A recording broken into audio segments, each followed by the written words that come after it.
Ladies and gentlemen, David Healey! Hey, what's up, dude? How's it going? Pretty good. Yeah? I Are wore you a great alright? t-shirt for you. You wore a great t-shirt for me? You are so sweet. Look, our attendees like just jumped straight up. Like David Healey was on here and like. Nice.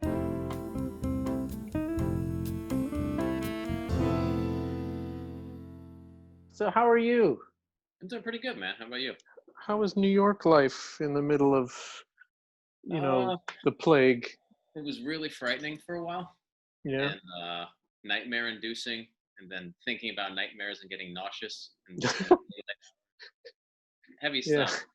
But we got used to it like anything, you know? Yeah. Yeah, it was weird. And then, yeah, everything that's been going on, it's just been so crazy. But I've been busy, so. At least there's no federal troops in New York City yet. Well, there are here, but they're in the sewers. They're waiting. They're just waiting to come out and start fireworks and cinder blocks to everybody. So. Oh boy. Yeah, it's pretty crazy, but it's I'm not too affected. I don't travel. I went on the train once since March on the subway, and I walked down to like the museum. So like maybe I've been about a mile away from my home and studio since March. Well, how have sales been though? Sales have been insane. Sales have been insane. Like it's like if there's some silver lining to all of this, what I'm hearing from most artists who are selling online. Yeah, it's really crazy. When it first hit, it was the Raider I did that had the Cobra Commander color. So I was like, should I even be selling stuff? But I'm like, I gotta just try. Like, it's probably not going to be as good as it normally is, but I'll just deal with it. This is the new reality. I need to save money so I can build a boat to get out of here at some point. So I have to keep on making money. And then that went really well, Like I was surprised at how well it went. And then and I just started doing a bunch of commissions because I didn't want to like be like, hey, here's a thing for $70. I was like, let me wait, do commissions, and then do another $25 thing because people need money for food and stuff. And the Boba Fett colored one was like 10 times faster than the first one, Do you have one handy that you can show people, or is that? I do. Yeah. Can you grab it? Yeah. Let me just so people know what you're talking about. Yeah, this guy. Let's see, where we go. Look at that. And how much are those? Like, and I'll let you in on a little inside secret. I use Pantone on this guy, and I'm new to that because I normally hand paint everything. And I was a little like, whoa, that's not what I thought it was going to be. And I was like, it's not going to be a good addition. People are going to be like, what are you doing? It doesn't look exactly like the Kenner. It's really awesome. So I was like, if I ever think that I know what people will like, I shouldn't listen to myself. So. And just since we haven't done this for the uninitiated and people who might not know who you are, can you just say who you are and where people can find you on Instagram and what you do? I'm David Healey. I am Healeymade on Instagram, and I think I'm on Twitter, and it's Healeymade.com for buying stuff, and now Super7.com also for purchasing. Have you heard any news? How did that go? How did that go today? I bought 2. Nice. That's all that it would let me buy, and then Ian bought me another one on his account. Ooh, nice. It's been going good. He's been giving me like tallies and stuff like that. So did they announce the number of how many were made? I think it's like 1,000. 1,000. I have a feeling like you're going to sell out. Like, I don't think that's in question. Can we bring Greg in? Yeah. Yeah, it's been crazy because I did the thing last week so that people could have some toys while they're watching Comic-Con stuff. That was my goal. Right. And with that, it was about total. I sold about 500 figures. I mean, it's 3 different figures, but about 500. Sure. So. But that's still dude, amazing. It's great. Yeah. Oh, you're just like one. You're just like one dude at your apartment in New York. Ladies and gentlemen, Greg Mishka. Okay. I'm in Florida, so I'm wearing a mask all the time. Oh shit! I thought you were in California. I'm in Florida. What's in Florida? What would my mom? She's sick, so I've been down for a few weeks. Yeah, it's sick. Not sick fun like time. Like COVID sick? Well, no. She was really sick, and then she got COVID, and so now she's even more sick. And so she's in the hospital right now? She's been in the hospital for like 2 weeks. Oh boy. And you're not allowed to visit her, right? Not now. I was up until like a few days ago when she was when she had COVID. So so sorry to hear that. So you're just hanging out in Florida, just being supportive out there? Yeah, with my brother and just sort of, you know. What was it? I also tested. I don't even know if I'm hopefully negative. I got tested after she was found out negative because I'd been there. So maybe not. Maybe not. The thing is, like, you might come back positive, but even if you're feeling okay now, like, that's the thing. It's like they think that the numbers are something like 24 times the stated numbers because so many people just get it. It's like measles. It's like, you know, they say Disneyland had a breakout, like 20 people got measles, but really it's like 2,000 people got measles, you know, or 1,000 people got measles and 20 like showed symptoms and everyone else slept it off. And all right, well, we're wishing you luck on that and hope everything works out okay. So it's funny, like, how long do you go by the name Greg Mishka? I know that's your handle on Instagram. I thought that was your last name for like the longest time. No, I mean, I kind of adopted it because I think it was one of those things that, you know, as people started doing it in streetwear. I mean, it kind of sort of had always been around, like in punk, you know, in a way, like the Ramones. Right. Because I don't think their real names were the Ramones. No. So I'm sorry. I always forget to do this. Can you just tell everyone who you are, what you do? Yeah. So in case there's someone doesn't know. I'm Greg Mishka right now. I co-founded a brand named Mishka. This is our most popular logo on Eyeball. So, yeah. And what else do you want to know? How do you and David know each other? Like, why is it appropriate for me to have both of you on at the same time? Why is this so fun? Don't answer in that necessarily in that order. If it wasn't for me, I was the one who propelled Dave to his fame that he's today. If it wasn't for me, he might not be here. He would still be mayor of New York. Be working for Lead. Yeah, totally. No, I mean, no, but seriously though, I saw Healey's. I mean, he would have been famous, whatever, regardless. But you guys. I did go into Toy Tokyo one day and I saw some of his stuff and I really liked it. And I think I told Lev or Lorne or one of the guys. And then I guess David had already been a fan of Mishka anyway. So, you know, we became friends and I think we did a collaboration early on. And then, I don't know, David's just a good guy. So got along. It was, I remember I knew about you through Peter Cato because he was like, there's a dude who makes sweatshirts with Muscle Men on them and stuff. And I was just like, what? And I started seeing the stuff. And then the Tsunami Relief show at Toy Tokyo, like I knew you were going to be there. And I was like, I should really try to like talk to this dude. I knew you from the Mr. T thing, you know, but then I realized that you were the same guy. And I was like, I think like what I do and like what this guy's doing are similar. So we had left and I was out eating somewhere. And I was like, I got to go back and talk to Greg. And then I just got up and I was like, put money on the table and just walked and it was like, I got to do this. And then, yeah, it was like a conscious effort to like, don't not talk to Greg and give him a little muscle claw, you know? Yeah. Yeah, there was a time when talking to me got you somewhere. No, totally. Joe put me on Skull Brain. He's like, don't tell anybody, but. Nice. So, Greg, can we talk about Mr. T? Sure. Because you have a fascination, shall I say, with Mr. T? Like more so than most people? I had a fascination with collecting everything Mr. T. Mm-hmm.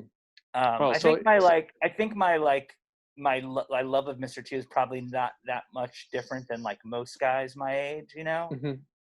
But I was more of like, there was one point in my life where I wanted to, like, I was very envious of people who could collect everything of one item. Mm-hmm. Like I'd go into Barnes and Noble, like to the antiques and collectibles section, and there'd be like books on Smurfs and G.I. Joes and Transformers, or, McDonald's toys, and or lunch boxes, I'd be like, oh man, it'd be cool to collect everything. And then so I tried to think of something that there wasn't a book of, and so you wanted to be different and stick out and have the world's largest collection of Mr. T. Yeah. Have you met him? I still haven't.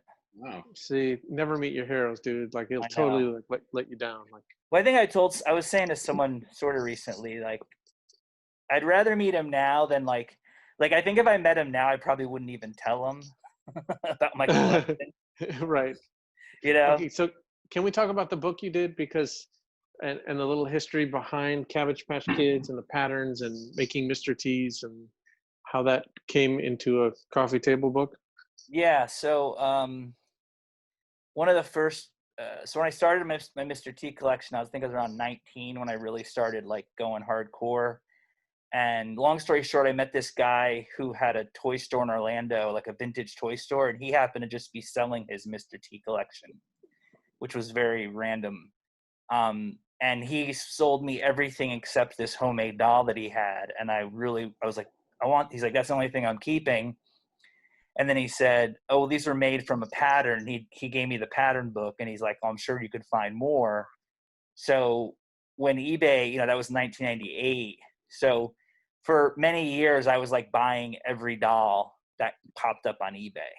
And when you say doll, these are homemade dolls that people had taken the pattern and made a Mr. T that looks like a Cabbage Patch doll. Cabbage Patch, yeah.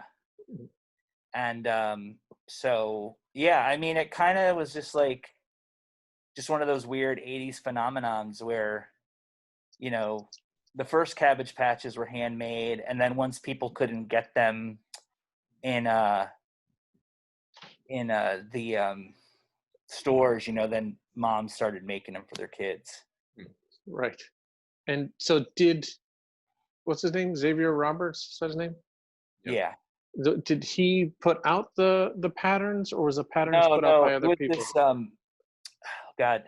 I mean, it's a not that long story. It's this company called Miss Martha Originals, and she's a woman in Alabama who, I mean, you could read it in the book, but I mean, basically she had this almost like vision from God. Are they licensed, the patterns?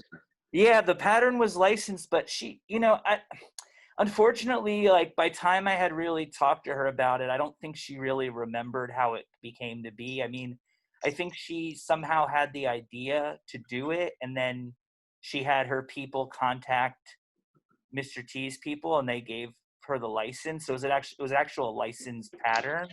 It was licensed by Mr. T, but not by Cabbage Patch. No, because I think at that point there was really no, I mean, I think as long as you weren't calling it Cabbage Patch Kid, like you could make whatever you wanted. Got it. Okay.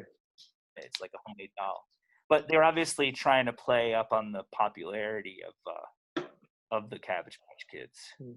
And so from all this, I went to the art show that you did, where you had all of them on display, and then you did a Kickstarter and you put out a book, right, through Schiffer. Is that correct?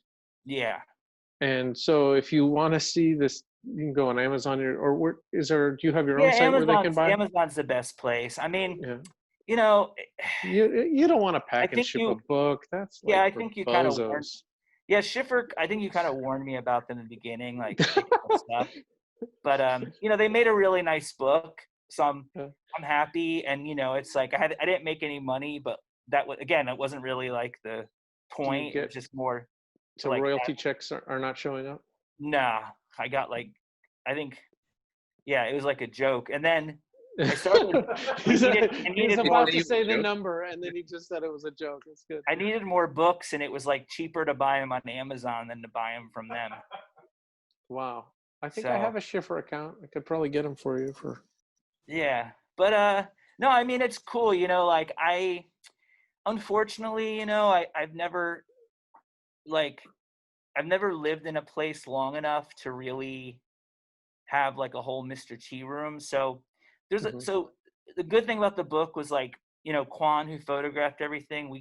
There's in the first couple of pages, there's an entire room filled with Mr. T stuff. And the kind of idea was that it was like my bedroom somewhere or room but it was like a room in his big house that we displayed for the book. So it was also exciting to pretend for a couple months that I lived in a big house where I could have a Mr. T room. Hey, a boy can dream, man. A boy can dream. Now it's all back in bins and storage and stuff. Well, but if you saved your money, because like every time I see you at a convention or a swap meet, just buying junk all the time, just digging through boxes and buying postcards and tickets and all of this just crazy stuff. I know you have a crazy collection. Yeah, I've seen the bits and pieces of like John Wayne Gacy clown paintings, and that's I sold that one. You sold that one? Yeah, I sold it and upgraded to a painting, a one-off painting that he did of Pinocchio. It's so funny because when I was collecting autographs in the 80s, in my early teens, and there was that autograph magazine, and there was like a little thing in the classifieds. This is how we got all our information back then before the internet, for us old people, or for the young people who don't remember what it was like. You had to buy a magazine. And they published John Wayne Gacy's address on death row, and I forgot for how much, like for $100, $50, $20, whatever it was. You just put that in an envelope and send him, the money, and you would get yourself a clown painting. And that's kind of what he did while he was on death row. He was ultimately electrocuted, right? Yeah. So, and he was a pretty awful guy.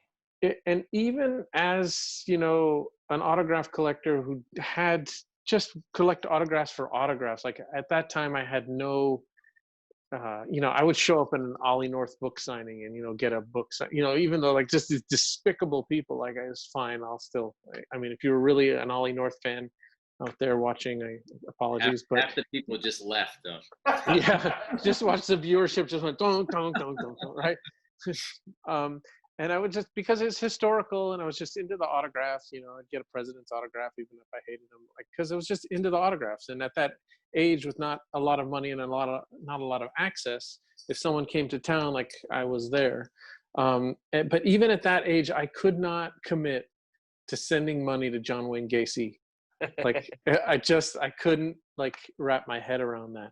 All right, let's talk. We're here to talk about bootlegs and stuff. So Greg, can you, before we get back to Dave, can you tell us about your first introduction to this whole resin bootleg scene? How did you've been sort of like around and watched the whole thing since the beginning, watched it emerge from nothing? Yeah. Well, yeah, I mean, honestly, it was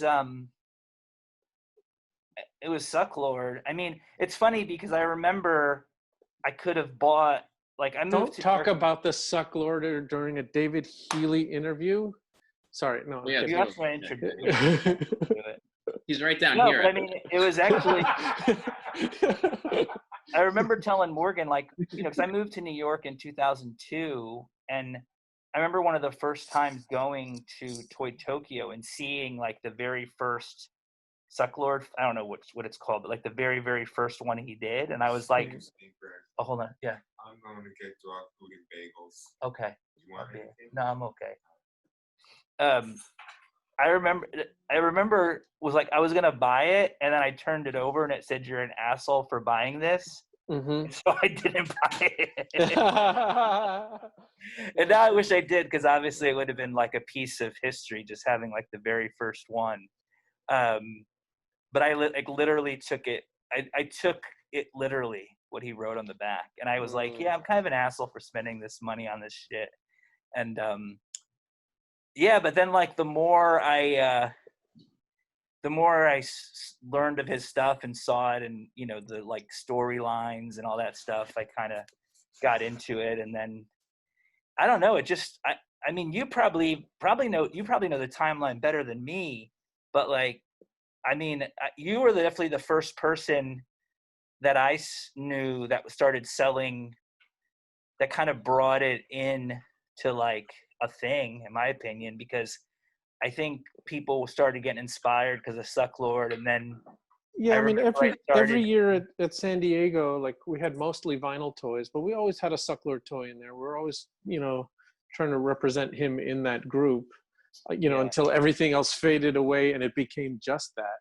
Or Yeah. actually, I kept pushing him to make more stuff, and then once he was like done, he could just sell stuff himself at full price. He didn't need me really to help him. If no knock on him. And there were just all the other creators. And the first year that we just had like 5 or 10 items on our table, I gotta say it was 2014, 2015, something like that. It just boom. And Sarah had to bring more stock back from LA because we sold everything. And that was 2014. And then every year the number of vinyl toys, was like, it's like half and half, and then there's like 4 vinyl toys and then 1 vinyl toy, and it's like Yeah, well, vinyl. then I kind of hated it for a while. And then I don't remember it, but then I loved Dave Healey's stuff because Healey took it to another level because he was like a real sculptor. Not really. Well, you could sculpt better than Morgan could. I mean, compared like technically, not like maybe. I mean, not like not like aesthetically. I mean, because there is something to be said about things that are, because I guess I consider myself like a self-taught artist. So it's like whatever I do, it's like I never went to school for it. But you had experience sculpting with that stone guy, right? Yeah, I mean. Or I don't know. Maybe I'm making it up. My thing was weird because I was just making like one-offs mostly.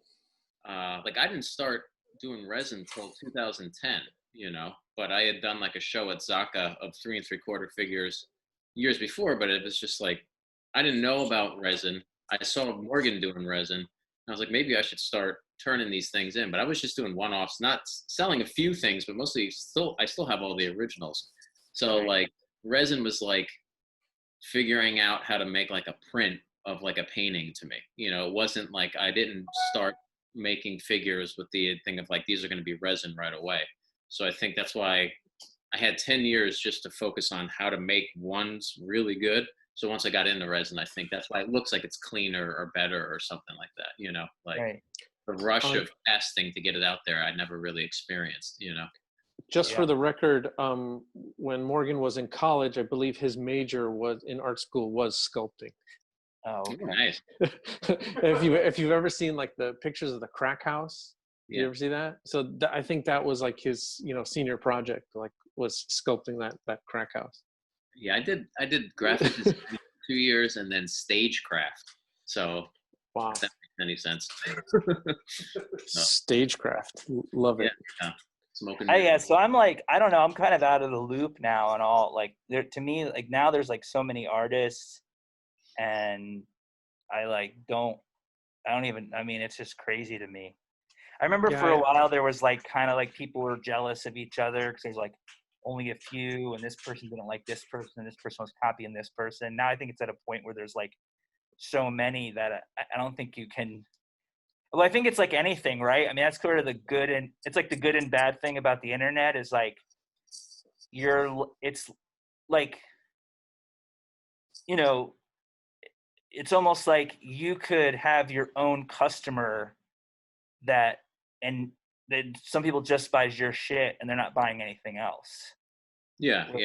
Nobody really knows.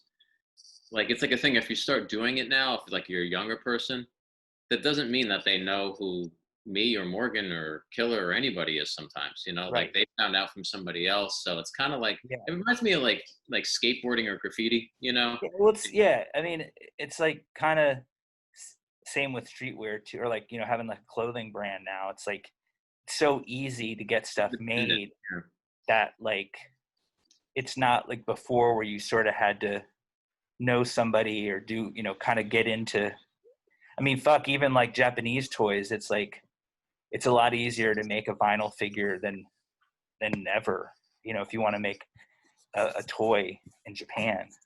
Yeah. It's just like when you used to be able to print on mugs and mouse pads. Like now there's so many more things that you can do, like the enamel pin thing is interesting because it's like, in terms of like the minimums and stuff, it's like, it's made for somebody that wants to make something seem like it's produced. I feel, you know, like the sheen, the shine, and stuff like that. You know, it's not like a steel tool, but it's kind of close to that, which I think we like because we're Americans and shit. So, but there's also so many people making lapel pins. I mean, the last batch of lapel pins I made, you know, with the header card landed in a baggie, like were $1 each, and then when I went to remake them, the price went down to like 60 cents each. Jesus. Landed cost. I mean, this is like, because once you pay for the mold, and the mold's only like, it's under $100, could be somewhere between 50 to $100. That's why resin's popular, because everyone's like, it's not expensive at all. Like at my level that I produce now, I think rubber and resin and pigment, maybe like $2,000 a year. But I feel but do you think, like, I feel like now everyone's trying to make more professional shit because of like Super 7. Yeah, I mean, I switched to doing the injection myself, which was like, you know, I wasn't sure, because I was like, is everybody buying my shit because I'm a weirdo that lives in New York and makes it all by hand? And is it my dream to make like a real plastic figure, but my audience is going to be like... Can you tell people what that means when you went to injection? Like, you know, an articulated figure that's manufactured in China, it's painted over there, you know, it's sculpted, it has, you know, hard copies and tooling and stuff like that. That's what Super 7 was offering me a while back, but the project kept getting pushed back, and we were originally going to do the hooded FET with Super 7. Brian wanted to do it, but that's just like, the licenses he's connected to, you know, he ended up going with the other one, but it was kind of like, I was like, well, if you don't do it, I'll do it myself. Like, just as like an empty threat, you know? And then I was like, oh, wait, I think I could actually do this, you know? And it's really changed everything. And the best part is it doesn't cost much for the customer, you know? So it's not like pulling $70 out of people, which, you know, people have no problem spending 70, but there's a lot more people that are happy 25, which is still high, you know, for a figure, but I go crazy with paint masks. So, yeah. So I want to go back to an issue. I know we've talked about this before, but we were talking about it earlier with another artist, and I know we've talked about a lot of this stuff in the interview we did for the book, but forgive me if I asked you these questions before. But we were talking about, you know, people coming up with the same ideas, and the comment that you made at DKECON, which, you know, you viewed as something very innocent, and that other people kind of got mad at. And you said that, like, when Killer Bootleg comes over to your studio, you said that you hide everything so that he can't see it. And you said that this was a favor to him, because if he had a similar idea, you didn't want to like affect his ability to do what was in his mind. Like, you wanted to, not because you were like, well, you tell the story. Well, I think when you say something like that, the first thing is like, why, you think I'm going to copy? And it's like, of course not. Like, you want to, we're all trying to sell toys. It's competitive. It's fun to watch, you know? Like, so I don't think anybody at a certain level is going to be like, oh, I saw it there, let me grab it and see what I can make of it myself. Like, I don't think, there may be people like that, but this is pride, this whole thing. This is like our individual thing. But at the same time, if I'm using this skeleton head, you know, it's just like, it could throw things off. That's why I don't really follow a lot of makers, because like, I'm totally like, whatever I see, I absorb, you know, and it'll get in my head and either make me want to do something contrary to it, or, you know, like it's subconscious. So I know I don't think, did he get mad and say that I was saying he was going to copy me, or no? I don't know. You guys have been like friends and then not friends and then friends again and not friends. You bring it up all the time because it perplexes you in some way. Well, no, I use it as an example of, it doesn't perplex me. I think it's interesting because I have this conversation quite often with people. And, you know, we've had this issue at this show. There was a piece that we released that another artist had done 2 years earlier. And,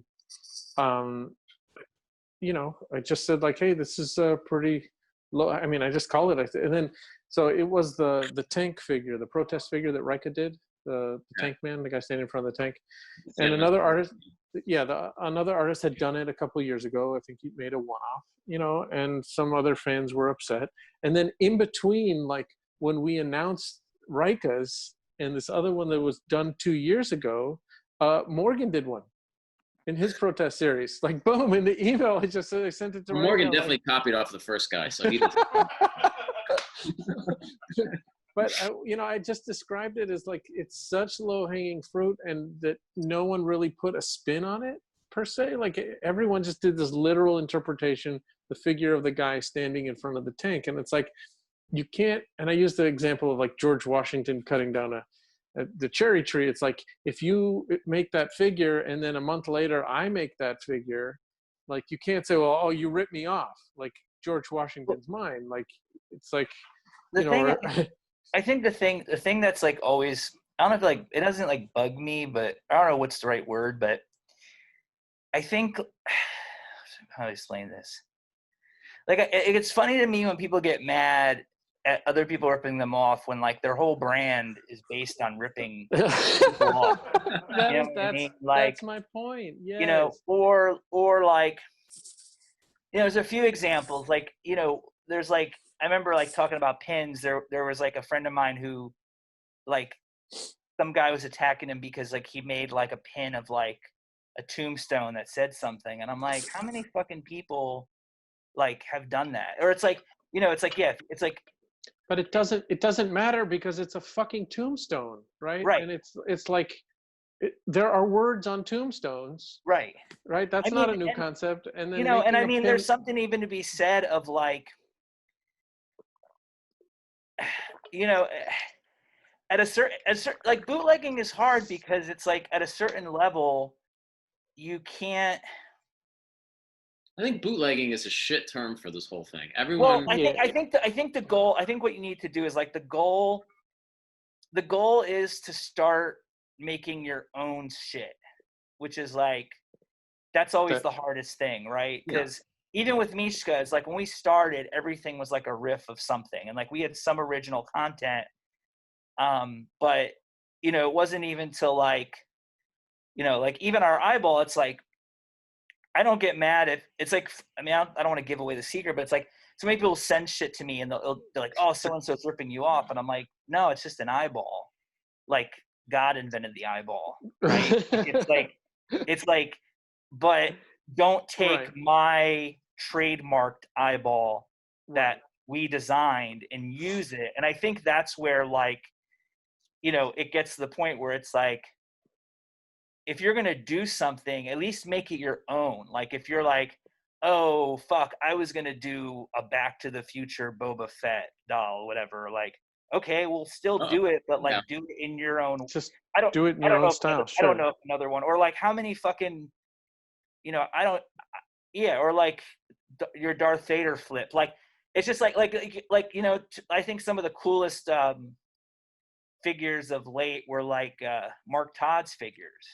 Mm-hmm. Where it's like he took like, you know, how many Darth Vader figures or other figures, but then like do like your own version and your own art, and then it's just something totally different. You know what I mean? Or whatever it is that you do, like, because I don't know what I do. Like I don't know what. And I think it's like a Dove said, it's like low hanging fruit. Like if you're that mad, is like that's all you're into is fucking, you know, whatever. Like someone else, I don't know. It's hard to. It's different because it's like. David, you know, I know what you do. What is it that I do? You just piss people off, is what you do. No, but I think about it when I walk home from work. I'm like, what the fuck is it? Sometimes I just like recast something in a different color, and I think it's like my own thing, you know. And other times it's like drawing and sending it to a sculptor and doing everything that was done by a company. But just as one person, you know, so I just assume it all goes together. I'll also say that I started doing what you've done, David, and only recently, but I've started to unfollow brand like other clothing brands. Oh yeah, dude. Yeah. And I was like, because you're right, because I think what happens is if you kind of have to. There's too much like collective consciousness when it comes to this shit. You know, like we all kind of grew up on the same stuff, and we're all like, and if you're doing something that's like pop culture related, it's like, you know, it turns into that whole like member berry thing. It's like, yeah, we all fucking remember it. Like we were there. Like we were, like we're still grown ass men like buying toys. Like most of us didn't get old and start buying toys, it's because we fucking saw that shit on the shelves when we were like kids, Member berries. and it never left us. And now we're just older and have more money, so we can either buy the shit or make our own shit. You know what I mean? Yeah. No, So the member it's kind of berry. like, Yeah. so you have to kind of pull yourself out of the scene. You have to go back to the original relationship you have with the old item, I find, Yeah. And because if you're like thinking about what it would look like pink already, because it's like it just throws things off. Like you really, because most of us have this, you can think that, oh, I had this obscure toy that I didn't know what it was, but I remember the color. So like I did a Raider edition, that color, and Matt Dowdy, who I work with, was like, I think I remember those toys and stuff, but it was so like faint, but it worked because most of us saw the same shit. If we didn't have it, a friend had it. So you can't just do like straight up Star Wars stuff all the time. You have to do things that people are like, I don't know why I like that, but I like it. And it's not because it's like a Boba Fett helmet on it, I think that's better for in general for this whole thing, I think to Greg's point, a lot of people start out and making stuff that borrows on pop culture, that gets in the door, into people's hands and get known by borrowing from pop culture, with the hopes that later on they create something that is wholly original, or less and less drawing on those original pop culture themes. And then those same fans are still buying that person's work because it's that person's work and no longer because it's Darth Vader, let's say. And you're still pulling the root, which was the pop culture, but you're showing it to them first and then saying, if you come over here, it'll feel the same. It'll be a little bit more mature, but this works because I like the same thing as you, but I don't need to keep duplicating that thing over and over again. Like it's just a foot in the door for a lot of people. Yeah, my first stuff of all kit bash, I wouldn't even buy a model kit that was like a Gundam or like a science fiction thing. Everything had to be based on like a World War II or like a Cold War era thing that had been deconstructed, put back together, but it couldn't be another creative person's design. It had to be like German helmets and Russian backpacks, because I felt like that's how Star Wars was made anyway. So like you can get there using things that existed before. I'm going to use Star Wars as like the like the base of it, and I cut up a bunch of Nazi soldiers. Yeah, no, because that's what they did. I wouldn't go meet anything. I was like, why would I do that? Somebody already did that. And then I changed the head on a Star Wars figure to a G.I. Joe guy, and that's all I really do. I don't really go, these arms would be cool, and then these boots would be cool, because to me that's not. It's cool. But the fact that it's just one subtle thing and it evokes a different emotion, that's kind of my thing. I like a little bit more. You're not changing too much, but you're putting a person in a different field. I'm kind of surprised I haven't. I recently got turned. I don't like. It's a long story, but do you guys know about Black Major? That sounds familiar. Is that on Instagram? So he's been doing this for a while, but it's weird because he's not in like the sort of DKE toy world, but he basically like repops like all these classic G.I. Joe figures. I think he has them made in China, and then just like does them in all these like fantasy colorways. And I'm like surprised that nobody's ever done that with like other like Star Wars or things. I've seen that. Like they make like Storm Shadow, but they just make them in like purple Storm Shadow. It's like I was always kind of surprised. I was surprised when no one else had kind of done that. And it's just like a weird, I guess, because it's less of like, I mean, it's artistic in its own way, but it's more of like fantasy. Well, I mean, I would put that stuff in like line with customizers or like people that were doing garage kits, which were resin, which have been around way before it became like arty and cool, like I come from model building, so it's like, there's always people like, there's stuff I follow, they make crazy stuff but they're not trying to be like, hey, and buy my pin and t-shirt too. Like they just, and they make one, they keep it for themselves. Sometimes they compete, but like I come from model building, whereas you know, that stuff's been around forever. Even like, you know, 12-inch figure customizations and stuff like that, you know, like that's its own separate thing, you know.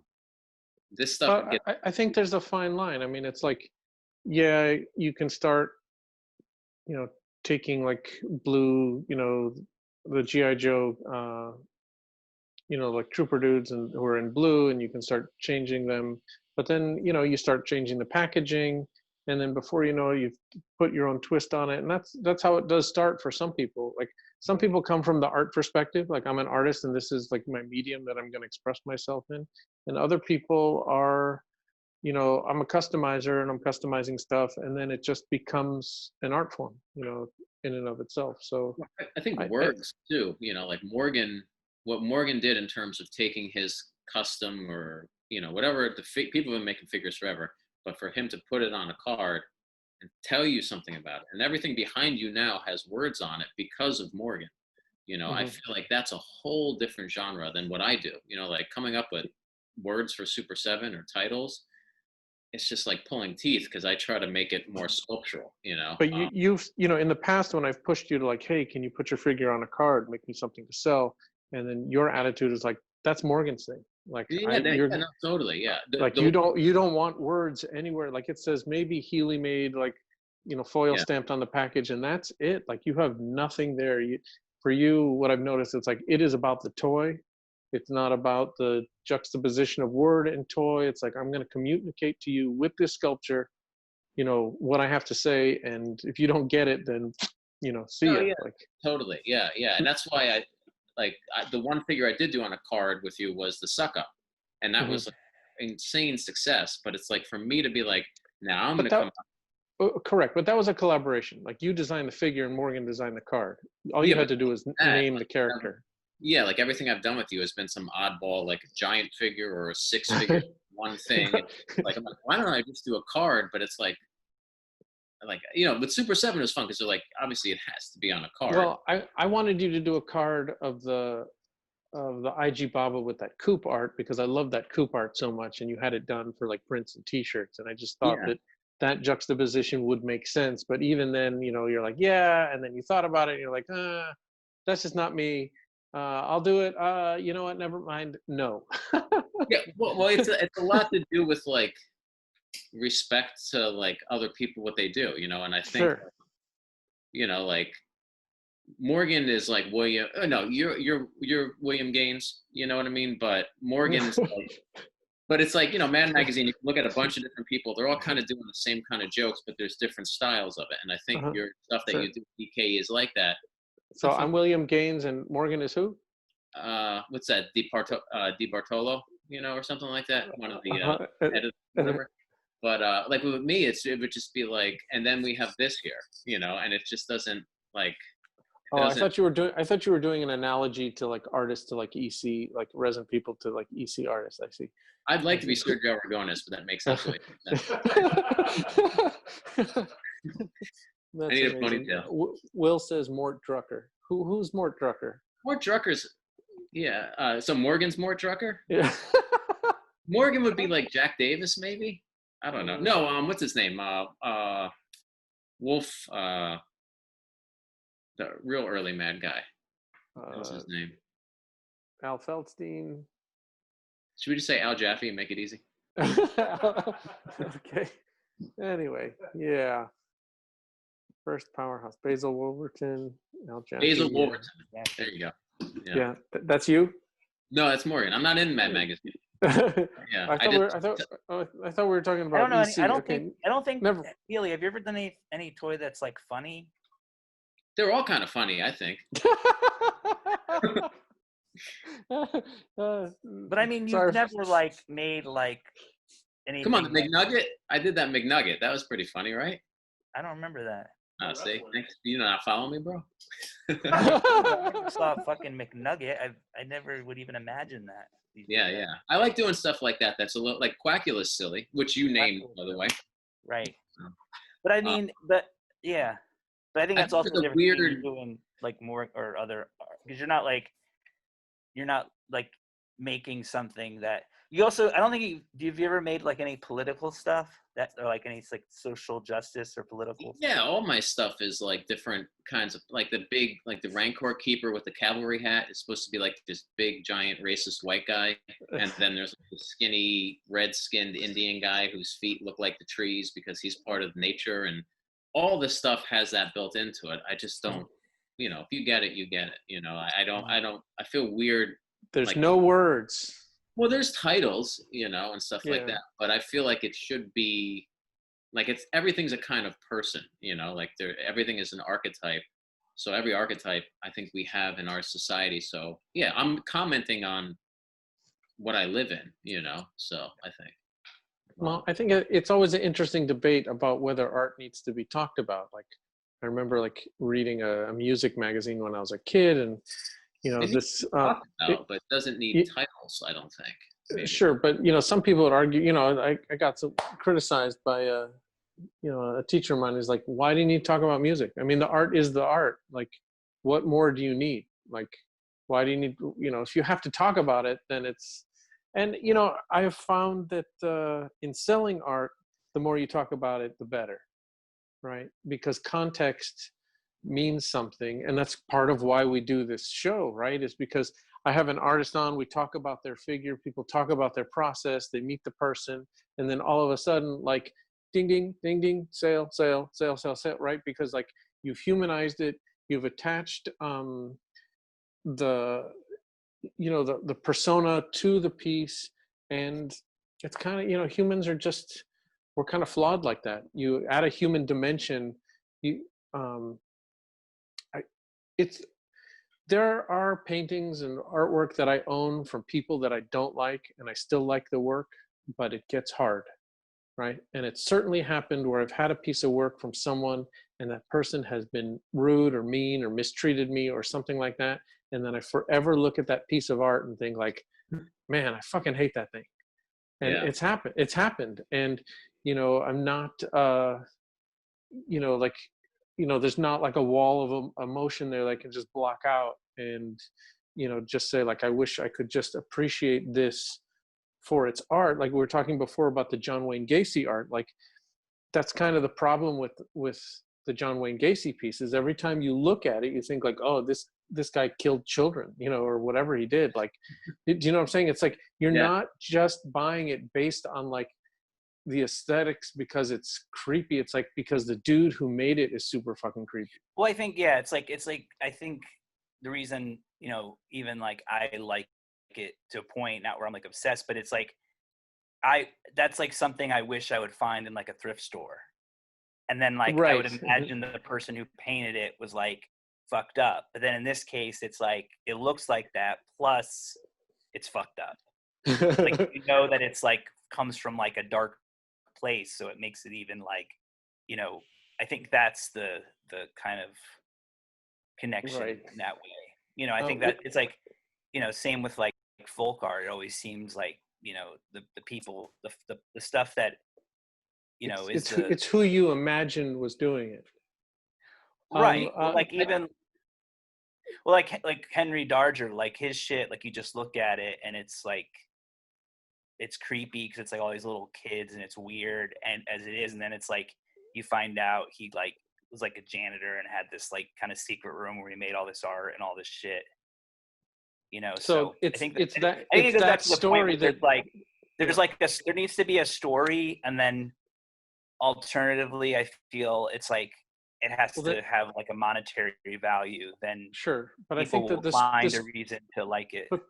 But the story is for selling it. It's the gallery owner's job who's selling that Darger art to, you know, there's the documentary in the book, and they're creating this mythos of Darger, and we remember him as the janitor, and then that's what makes it what makes it cool. And that artwork in a vacuum by itself, if you saw it in a gallery while the dude was alive and he was just another artist, may not have the same allure, maybe.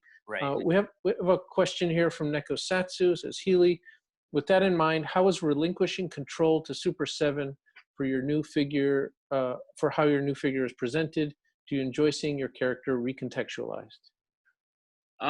It was good. It was a little, I just let them do their thing, you know, at first, because I had too many questions and stuff like that, and I just said, you know what, like, this is their thing, you know. I'm just gonna chime in, pretend I'm like not a maniac, and just let them do their thing, and like as they move it ahead, I can tweak it here and there. But you know, they're a big company. You can't really have them, you know, like following every demand that you have, you know, and stuff like that. Like the way the figure looked to me, like I was totally surprised. Like it's very different from the original. Like I think the way they did it, it looks like a Shogun warrior in a weird way. But then I was like, it's not what I had in mind initially. But then I was like, oh, but that's, you know, like I usually like people's interpretations of my work. And that was the case with Super 7. It wasn't, I didn't steer the ship really, you know, like they kind of just went with it, checked in with me here and there. So it was okay to just let it go, because there's no in between of like you're kind of controlling it, but you're not. It's either like one or the other. You know, my own stuff, it's all me and, you know, the sculptor and stuff like that. So it's a little bit easier, you know. Very cool. All right, guys, it's about that time. I really appreciate you guys taking the time. For those of you out there on the Super 7 site right now, are The 1,000 Greg of Mishka figure by Dave Healey. Apparently, Brian texted me and 700 are gone. So wow. So they're gonna sell out. I mean, there's just no How many were reason why. made? there was 1,000. So yeah, it was exciting. It was awesome. It was a good year for Comic-Con, even though it didn't happen. So. And if you don't own a piece of David Healey's work, for $18, you can now have one. And I guarantee you, if they're sold out tomorrow, the next day, or next week, they're going to be $50 on eBay. So. And I didn't grab a lot from him at all, so I'm not going to be like reselling them on my site. So they're there, and I have a pre-order open for a Japanese vinyl. Greg, you got one coming, so. Cool. And you too, Dove. Yeah, you guys are friendly, so you didn't get the first shipment. So. Woohoo! Oh, we get treated worse. I see. Yeah, no, totally. It went crazy. I was like, oh, they can wait. So I ordered more. They should be here in a month. So. We're okay. All right. Thank you, guys. I really appreciate it. Greg, David, thank you so much. See you soon. Really appreciate it. And I know all the people here watching really dig it. So. Yeah, thanks everybody showing up. All right. Take care. We'll see you soon. Later. Well, there we have it, boys and girls. That was sure fun.